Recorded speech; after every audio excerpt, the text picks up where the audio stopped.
A car crash is a sudden, violent event. Most people think about the physical injuries. They see broken bones or twisted metal. These are the obvious results of a powerful impact. But there is another kind of injury. This injury is often hidden. It happens inside the head, to the brain. The brain is soft, it is like jelly. During a crash, the brain can move violently. It can hit the inside of the skull. This jolt can cause damage that is not immediately visible to the outside world, yet its consequences can ripple through a person's entire life, altering who they are and how they experience everything.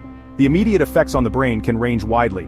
Some people might feel dizzy or confused for a short time. Others might lose consciousness entirely, even for a few moments. These are signs that the brain has been shaken. Doctors call this a concussion, or a mild traumatic brain injury, TBI. Even a mild TBI can have serious effects. Memory problems can start right away. A person might not remember the crash itself. They might forget things that happened just before or just after.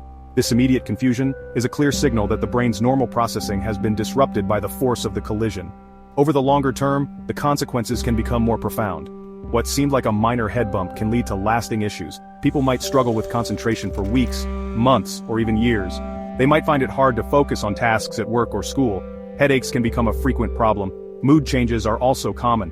Someone who was once cheerful might become irritable or sad. These long-term impacts are not always linked back to the car crash by the individuals experiencing them, especially if the initial physical injuries seem to heal quickly, but the connection is often there, lurking beneath the surface. The brain is the control center for everything we do. It controls how we think, feel, and act. When it is damaged in a car crash, the effects can touch every part of a person's life. It is not just about physical healing. It is about mental and cognitive recovery too. Understanding this hidden impact is the first step. Many people suffer in silence, not realizing that their struggles with memory, focus, or emotions are a direct result of that sudden jarring moment on the road. The journey to understanding and recovery is often longer and more complex than healing a broken limb, requiring patience and specialized support. The term brain rot is not a formal medical diagnosis. You will not find it in medical textbooks written by doctors. However, it is a phrase that people sometimes use. They use it to describe a severe decline in mental abilities. This decline can happen after a serious brain injury. In the context of car crashes, brain rot can be understood as the long-term, progressive worsening of cognitive functions. It points to a situation where the brain seems to be losing its sharpness and its ability to work as it once did. This informal term captures the frustration and fear people feel when their thinking becomes clouded. When we talk about brain rot after a car crash, we are often referring to the lasting effects of a traumatic brain injury, TBI. A TBI from a car accident can damage brain cells. It can also disrupt the connections between different parts of the brain. Imagine a complex network of roads. A crash can damage some roads and destroy bridges.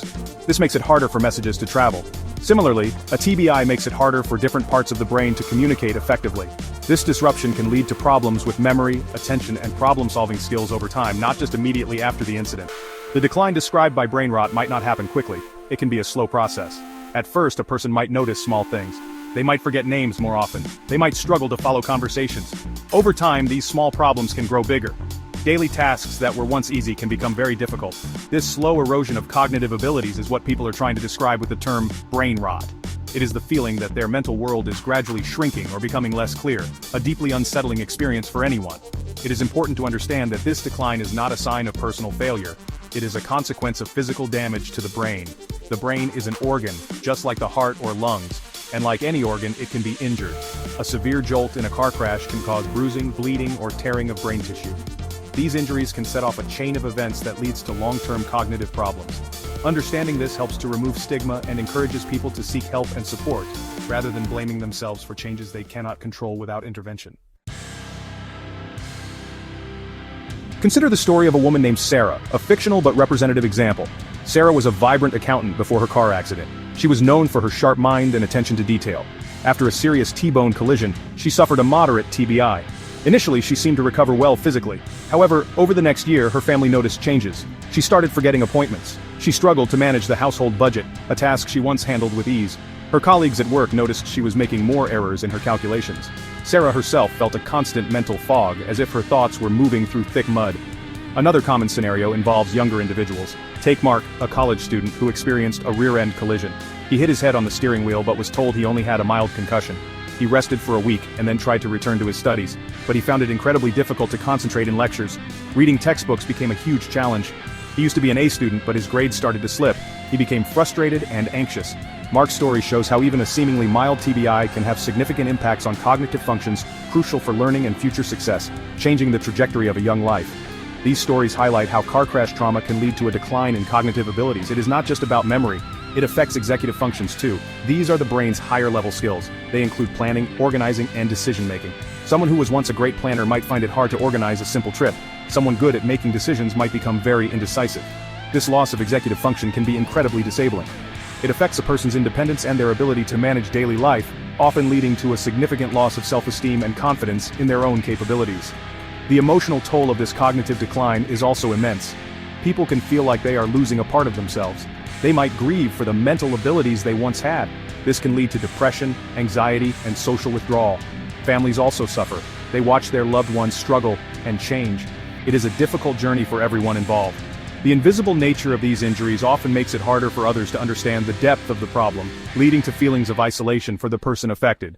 Support from family, friends, and professionals becomes incredibly important. Science shows us that the brain can be surprisingly resilient, but it needs help after an injury. After a car crash, even if there are no obvious signs of head injury, it is crucial to monitor for cognitive changes. Early detection of a TBI is key. If symptoms like persistent headaches, dizziness, memory problems, or mood swings appear, medical attention should be sought immediately. Doctors can perform assessments to understand the extent of any brain injury. Neuropsychological testing, for example, can map out specific cognitive strengths and weaknesses, providing a clear picture of the impact. One important finding is that the brain can continue to heal and adapt over time. This is called neuroplasticity. It means the brain can reorganize itself by forming new neural connections. Rehabilitation therapies play a vital role in this process.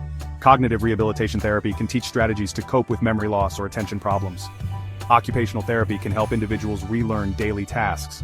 Physical therapy can address balance and coordination issues that often accompany brain injuries. These therapies provide tools and techniques to help the brain recover and find new ways to function effectively. Preventive measures are, of course, the first line of defense. Always wearing a seatbelt is crucial. Seatbelts significantly reduce the risk of hitting your head during a crash. Modern cars also have airbags, which provide an additional cushion. Driving safely, avoiding distractions like mobile phones, and never driving under the influence of alcohol or drugs are fundamental to preventing accidents in the first place. These simple actions can save lives and protect brains from the devastating consequences of a high-impact collision, preserving cognitive health for the long run. For those who have experienced a TBI from a car crash, there is hope. While brain rot describes a frightening decline, it is not always an inevitable outcome if proper care and support are provided. Continued research is leading to better understanding and treatment of TBIs. Support groups can offer comfort and shared experiences. With the right interventions, many people can regain significant cognitive function and improve their quality of life. The journey may be long, but the brain's capacity for healing, supported by science and dedicated care, should not be underestimated. Patience and persistence are key allies in this recovery process.